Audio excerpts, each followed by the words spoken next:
Hello guys, ito magluluto nga pala tayo ng mabilisang hapunan. Hahaluan lang natin yung fried egg natin ng sibuyas at kamatis. Lagyan ko na yan ng pampalasa guys bago prituhin natin. Mekos-mekos muna. Yan. Prinito ko na nga pa yan dyan guys. Inuna ko lang kamatis bago sibuyas bago yung itlog.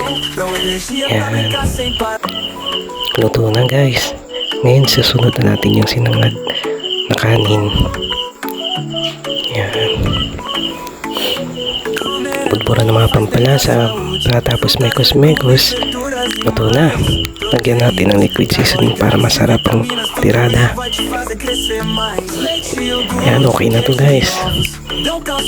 Kainan na. Yan guys. Meron na din pala kaming paksiw na galunggong tapos kamatis na may kamyas pampagana. Yan, kain tayo guys. Pisaat muna natin ang sili. Sarap talaga. Sarap talaga kumain lalo pag nakakamay guys. Yan sa mga followers ko dyan, kain po tayo.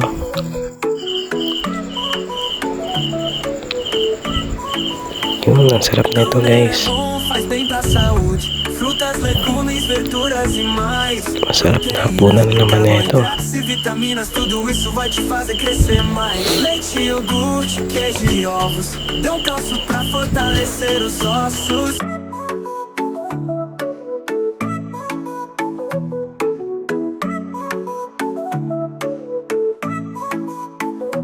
Comer é bom, faz bem pra saúde. Frutas, legumes, verduras e mais.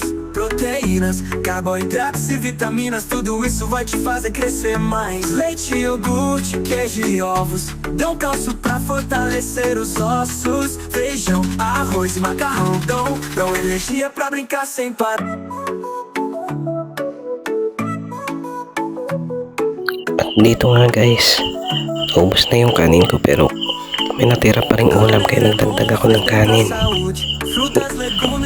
Nakulangan. Ang sarap kasi ng ulam.